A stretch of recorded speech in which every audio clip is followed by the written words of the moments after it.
Bonjour les amis. Eh bien, je reviens vers vous aujourd'hui en ce jour de petite pluie fine. Le temps se prête à l'engourdissement, au repli, à la réflexion, à l'introspection. Ah ben allez, aujourd'hui, séquence nostalgie, et je vais vous parler d'un tableau de Caspar David Friedrich qui s'intitule Le voyageur contemplant une mer de nuages. Un Allemand, Der Wanderer über dem Nebelmeer. Ce tableau a été fait en 1818 et il est conservé à la Kunsthalle de Hambourg. Caspar David Friedrich est né en 1774 et mort en 1840. C'est un peintre et un dessinateur allemand considéré comme l'artiste le plus important et le plus influent de la peinture romantique allemande du XIXe siècle. Il est important de savoir que, encore enfant, il est touché violemment et intimement par la mort, celle de sa mère et de plusieurs de ses frères et sœurs. On retrouvera dans sa peinture deux thèmes très liés, la mort et la nature. On a dit de lui, cet homme a découvert la tragédie du paysage. Alors que voit-on? Au premier plan, un homme debout sur un rocher en hauteur, le dos tourné au spectateur. Il porte une redingote sombre et tient un bâton de marche dans sa main droite. Sa chevelure flotte dans le vent, il contemple un paysage brumeux, imaginaire et symbolique. Dans un plan intermédiaire apparaissent devant lui des crêtes montagneuses, sûrement inspirées du massif de l'Elbe. Dans les volutes du brouillard, on discerne des arbres. Ce brouillard à l'arrière-plan rend indistinct l'horizon et le ciel nuageux. Au loin, des montagnes floues peuvent évoquer les estampes traditionnelles chinoises. Il n'y a pas vraiment de superposition des plans, mais plutôt une succession, les uns à la suite des autres. On pense également à la perspective atmosphérique mise au point par Léonard de Vinci, le sfumato, qui consistait à adoucir progressivement les formes souhaitées lointaines sur la peinture, en les teintant progressivement de bleu, couleur de l'atmosphère. Ainsi, les formes finissent par se perdre et se confondent avec le ciel, créant une profondeur quasi irréelle et presque divine. Placé au centre du tableau, au croisement des diagonales des deux plateaux montagneux, se trouve le voyageur. L'homme reste au centre des préoccupations du romantisme et sa quête spirituelle mêle son propre état d'esprit à la représentation de la nature.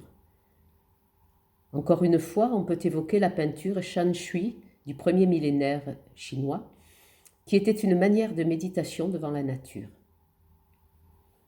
Cet homme peut être n'importe quel homme puisqu'il est présenté seul, de dos, sans visage. Le spectateur peut s'y identifier, profiter grâce à sa position légèrement en retrait du même point de vue et de fait ressentir les émotions de sa contemplation. Le regard du voyageur dans le brouillard représente une réflexion sur soi-même, sur la vie et l'inconnu des épreuves à traverser. Le personnage romantique conçoit la vie comme un voyage et de ce fait l'expérience de l'incertitude. Il est en proie au sentiment du sublime, défini comme ce qui provoque dans l'esprit humain un sentiment à la fois d'admiration, mais paradoxalement causé par un sentiment d'incompréhension de ce qui échappe et du ressenti de la brièveté et de l'insignifiance de son existence. Cela crée une sorte de sentiment d'élévation vers ce qui échappe à la compréhension.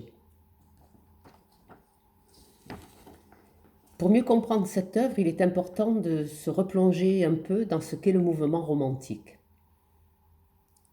Le romantisme est apparu en Allemagne vers 1770 et a duré jusqu'au milieu du XIXe siècle. Il a touché tous les domaines artistiques. C'est un mouvement qui est né en réaction à la philosophie de la raison des Lumières, ainsi qu'en réaction au classicisme inspiré de l'Antiquité. Le sentiment, l'individualité, l'expérience personnelle et l'âme sont les bases du romantisme, plutôt que la raison, romantisme qui s'articule autour du sentiment de la Sehnsucht. Alors, ce terme allemand On va essayer de le traduire en français. On sait bien que dans une langue, c'est toujours plus intimement polysémique quand c'est sa langue maternelle, mais on pourrait le traduire par une sorte de vague à l'âme, d'aspiration, de langueur, de nostalgie. On pourrait le rapprocher de la saudade chez les Portugais ou du blues afro-américain. C'est une émotion qui est en rapport avec une certaine incomplétude ou imperfection, avec du manque, le manque de l'objet aimé parfois. Cette émotion a été décrite comme une soif de vie ou une quête individuelle du bonheur se heurtant à la réalité de souhaits non satisfaits. Les lieux qui sont le plus à même de faire apparaître ces états d'âme sont aussi appelés des valalas. Ce sont les vallées sombres, les forêts embrumées, la nature, les mythes anciens. Wagner trouve son inspiration dans les mythologies nordiques et compose l'Or du Rhin. Les Allemands ont conservé encore aujourd'hui ce sentiment de la Sehnsucht et de la communion entre l'homme et la nature. Ils aiment encore aujourd'hui marcher, se baigner dans les forêts, se baigner dans des lacs, parcourir à vélo les montagnes de leur pays. Pour le romantique, le vrai n'est pas à trouver dans le domaine intellectuel, mais dans une contemplation de la nature et de la nature humaine, ainsi que dans le comportement naturel du peuple. Mozart, en précurseur, avait déjà intégré les thèmes des danses populaires dans sa musique. Chez Schubert et Chopin, ces thèmes populaires vont aussi faire partie de leur composition romantique. Les frères Grimm, de leur côté, collectent les légendes et les contes de la tradition orale. En France, le romantisme apparaît sur un malaise existentiel, ce qu'on a appelé le mal du siècle, ressenti par la jeunesse née au début du XIXe siècle.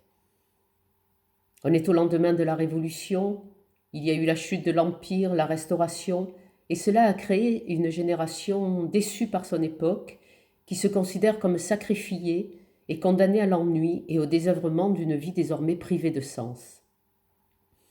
Dans le domaine de la peinture, on citera Delacroix, Géricault, Girodet et même Ingres. Baudelaire, qui était également critique d'art, a dit « Qui dit romantisme dit art moderne, c'est-à-dire intimité, spiritualité, couleur, aspiration vers l'infini, exprimée par tous les moyens que contiennent les arts. » En littérature française, on a de très grands écrivains romantiques dont je ne résiste pas à vous lire quelques extraits en ce jour pluvieux. Un extrait de René de Chateaubriand. Cette vie qui m'avait d'abord enchantée ne tarda pas à me devenir insupportable.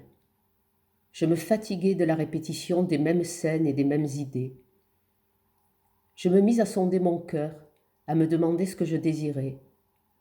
Je ne le savais pas. Mais je crus tout à coup que les bois me seraient délicieux.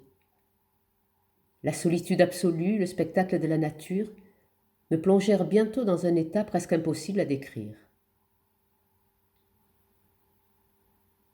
Un extrait des Méditations de Lamartine. Voici les 3 sentiers de l'obscure vallée. Du flanc de ces coteaux pendent des bois épais qui, courbant sur mon front leur ombre entremêlée, me couvrent tout entier de silence et de paix. La source de mes jours comme eux s'est écoulée, elle a passé sans bruit, sans nom et sans retour. Mais leur onde est limpide, et mon âme troublée n'aura pas réfléchi les clartés d'un beau jour.